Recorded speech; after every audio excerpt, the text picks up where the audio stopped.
Welcome back to Table Talk and Tumbleweeds. We're here for the Fifth Sunday of Lent, continuing our discussion about social capital, I think would be the phrase we're... Social capital, yeah. We're kind of working with... Bridging capital and bonding capital.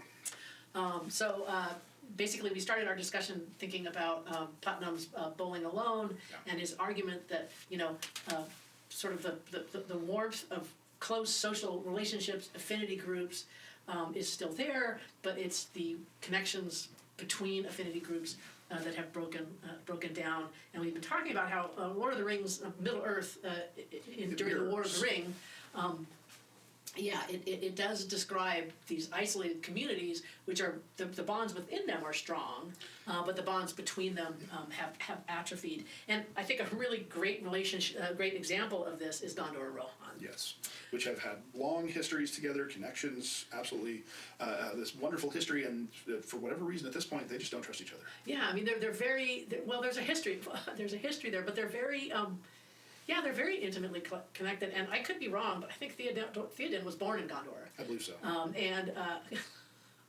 Okay, I'm not nerd adjacent. You're finally willing to admit this? You're finally willing to admit that you're... My name is Lisa S., and I'm a nerd. Sorry. I have wondered how long you were going to try and keep that up, considering how often you bring up Star Trek. Sorry. So it's entirely possible that someone at once told me that Theoden had been born in Gondor, and perhaps multiple members of his family. Anyway, they are closely related. The connections are deep. Yeah, they're And at some point, one of the stewards of Gondor had basically ceded the lands that are now Rohan to the Horse Lords and said, "This is yours." And part of that, there was this alliance, right? And so there was a military alliance, there was a close friendship, but also, if one of us needs help, the other one will come. Yes. And so this was an important aspect of that alliance. But that alliance has become fragile. Yes. And it's really falling to pieces where Rohan does not trust Gondor, and Gondor does not expect Rohan to fulfill their vows either. And some of that, to be fair to Rohan, some of that is because sort of historically, as Gondor has begun its sort of slow decay, and not decay in the same way that Rohan, when we first encounter it, but just, the city is getting a little long in tooth. Yep. They're exhausted from, holding the line against Mordor, which is becoming more strong. Yep. And that what's happened is that Gondor keeps asking for help, and Rohan helps, but then nobody comes to help Rohan. Yeah. Right? So there's a sense where the relationship has become somewhat asymmetrical. Yeah.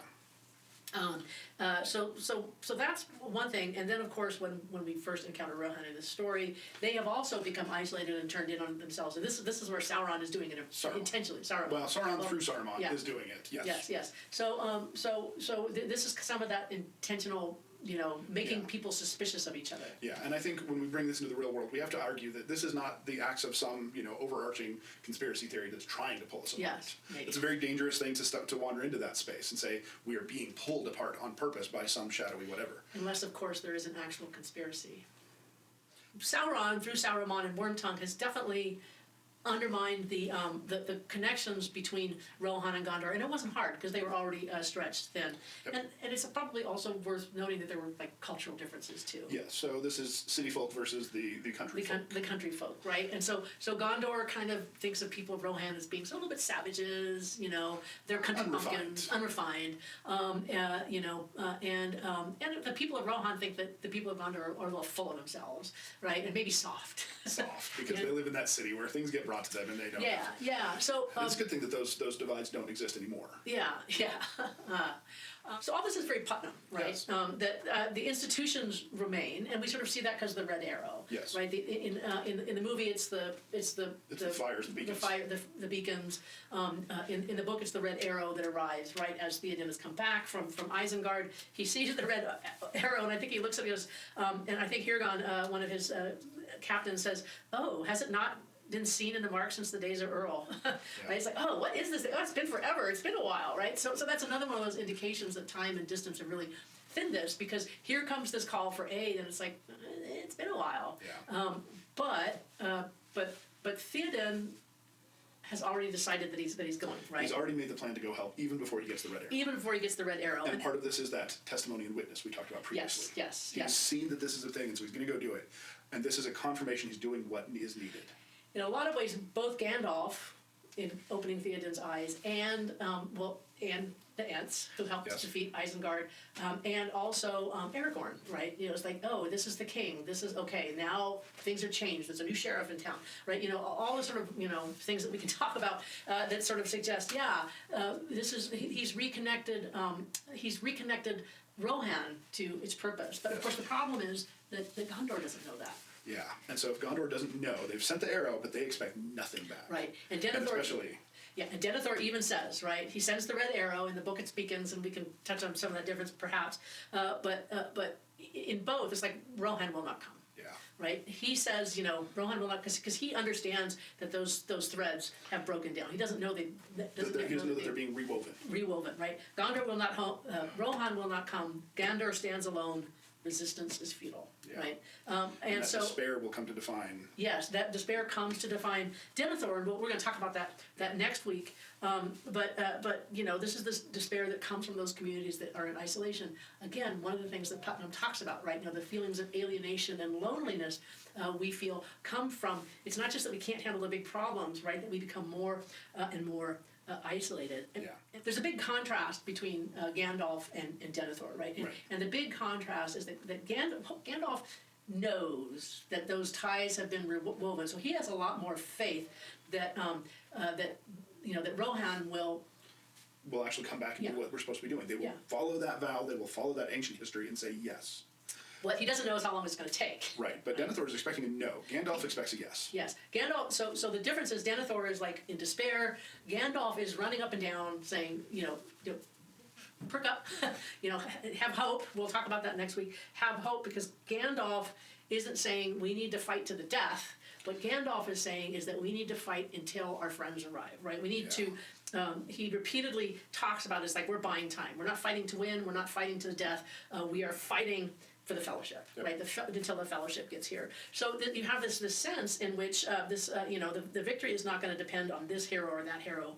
The victory is going to depend on these disparate groups that are at this point sort of scattered, but they are converging as fast as they can, heading to Gondor. Yeah. Right. So that they can help, and this all sets us up for the Battle of Pelennor Fields and the stuff that's going to happen next week. But I think it's kind of worth. Looking at the question for right now, what can we learn? Yeah. What can we learn from all this? And kind of to repeat what we said before, the fellowship fails as a group, right? Because it's only once they are fragmented that they can succeed. Because bonding social capital is not enough to deal with the big bad. Yeah. Right. That it only succeeds when we are able to create these bonds, bridges between groups. And I think in many ways, and this is something we talked about on Monday, the expanding fellowship. This alliances and coalitions, right? This is a model for rebuilding community. And sort of going back to Putnam, one of the things Putnam mentions in his book 25 years ago, rebuilding these institutions that traditionally work across bonds. And one of the institutions that he names is the church. And I have to say that that's one of the things that, distressingly enough, has changed so much. Yeah. The churches have become ever more isolated and ever more siloed. That way. They've become affinity groups, Exactly. And there is ample evidence, both anecdotal but also surveys and research that's been done that show. I mean, particularly in terms of politics, but people form their political beliefs and then find a church that matches them. Yeah, it was pointed out, and this is again 25 years ago. George W. Bush did not go to the church that his parents went to because he chose a church based on the services that they provide and how much they aligned with his vision. How much they aligned with his vision. And if this is a thing that happens, Right, so our churches have become siloed, right? Our churches have become places in which people get to speak this or that, either political ideology or social ideology, and this is not a left-right thing. It's a left and right thing, right? That conservatives go find churches where, everyone there is going to agree with them, and I think increasingly progressive churches or left churches or whatever, progressive churches, right, are looking for churches that are going to be in favor of progressive values. Absolutely. And I think, this is why I resist calling myself a progressive. I resist calling the UCC a progressive church, although there are plenty of people within the UCC that want to say that. Sure. In part because that's just another silo, right? What we need, I think, is an inclusive Christianity, right? One that says, I am okay. I am okay being in a church with someone from a different political party. I'm comfortable. I can worship God with someone of a different race, Absolutely. a different gender, different attitudes about race and gender, right? So I think, Because we need those bridges, and these are the bridges that we've lost. these are the precise bridges that we've lost because we siloed them, and because there are people, and I don't want to say it's intentional or unintentional, I don't want to get into that argument at this point, it might be worth it at some point, but for right now to say that there are plenty of people that it is like Gondor and Rohan, right, where you've got people that are like, those people over there they're not really in this. They're not right? real Christians. They're not real Christians because they don't believe X, Y. They didn't vote for Trump. They didn't vote against Trump. They're in favor of this. They're in favor of that. Now, there is a place. I think Christians do need to call out things that we don't like, things that we think are wrong, Sure. right? But we have to ground it in the gospel, right? We have to ground it in Scripture. We have to ground it in, perhaps theological developments. You have to start with faith. Before you go off proof texting Scripture to find whatever it is that you want to believe. And I think, and again, as someone who comes from a position where I like to think of myself as an inclusive Christian, and it's not always easy, because sometimes other Christians piss me off, but, there's this sense of, this is what weakens Theoden, right? Yes. Is worm tongue whispering in his ear, you're not strong enough for this. And there's no one who's going to help you. And there's no one who's going to help you. And I think that this is what has happened to a lot of mainline denominations, is that there are people whispering in our ears that are saying, we are good enough on our own. We don't need them. We can just keep, we can keep things, back as they were in the 50s and 60s when everyone came to our churches, And the other thing is they don't want to hear what you have to say. Yes, there's that shame sort of, they've got their own lives. They know what they're doing. They know what they're doing. This is not my fight, right? And so I think all of those excuses that all of these groups make to themselves, this is the same excuses that churches have historically always told themselves. Yeah. Whether it was, back in the 20s when you had conservative Christians who were isolating themselves in their bunkers, in their religious bunkers. Now you've got, other groups of Christians, whether it's, Methodists or Lutherans or UCC or Progressive or whatever, isolating ourselves in our bunkers. And those people out there aren't on our side, right? So that has broken down.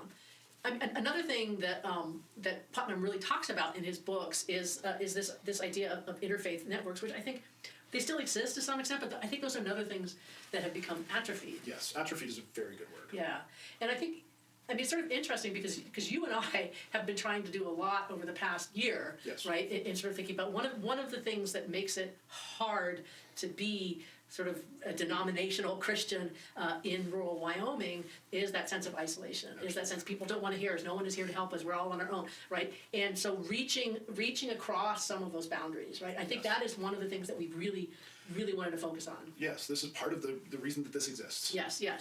Yes, because you're Lutheran, I'm UCC, which, we're a little bit more like Rohan and Gondor than maybe dwarves and elves. but there's a sense in which trying to create these communities of fellowship in our church, which admittedly has raised a little bit of suspicion in both of our congregations, because they're like, what do you guys want to get rid of? What do you really do? You want to get rid of one of our churches, right? You want to close Gondor. Yeah. Right? You want Rohan to move into Gondor. Well, we're not going to do that, right? And yeah. So there is that sort of that sense, right? But I think that what we really wanted to do is to not just create opportunities for fellowship together, and I think this is one of the big lessons of Lord of the Rings, is getting people to work together. And that strengthens both groups. Yes, it strengthens both groups. Without diminishing either. Without diminishing out, it builds trust. Yep. And trust is one of those things that runs through all of this, right? That I don't trust you. Well, when you work together, like the food bank. Yes. Right? The food bank is a great example, is that people, it's, Lutherans, UCC, Episcopalians, Methodists, the Catholics, that we've got people that are working together in the food bank, which is an enormously successful social service, ministry here in Wheatland. Absolutely. Right? So so building that trust, right? And so spending that time in fellowship builds the trust. Right? And when you have that trust, you're more willing to enter into fellowship. More fellowship, more trust, more fellowship. We talked about that last night, is that ratcheting back and forth, which again is Rohan and Gondor. When you can be relied on, people will rely on you, and you can rely on other people. Right. And that's what builds those bridges again. Yes. It's showing up where you're not expected and treating people like they matter in part of this and in this relationship. And I think that's, expanding the fellowship. right? So that we can create those bonds together, whether in small town Wyoming or, big city like Cheyenne. But they're no longer affinity group bonds, they are bridges. They're bridges. That bring us, who would otherwise never be in the same room, never Right. be talking to each other, we can say, this is a person who is a sibling in faith, we love this person despite not knowing them. And I think what's important to sort of emphasize here, to my mind, is that it's not an either or. And I think that's why it's not like Rohan has to stop loving Rohan and Gondor has to stop loving Gondor in order for there to be the bridge. And in fact, having those strong affinity groups, having a love of your own group, makes that bridge smaller. If you can sort of, the bridge is, I'm doing a little bit of engineering here. My bridge is strong, right? so. A stronger identity for each of us makes the connection between us even better because we're not sort of amorphously blending. Yeah. We are saying, this is who I am, and this is who you are, and this is great. And we can work together. And so, stay tuned, and we will have more to say next week. Thank you. Oh, like and subscribe.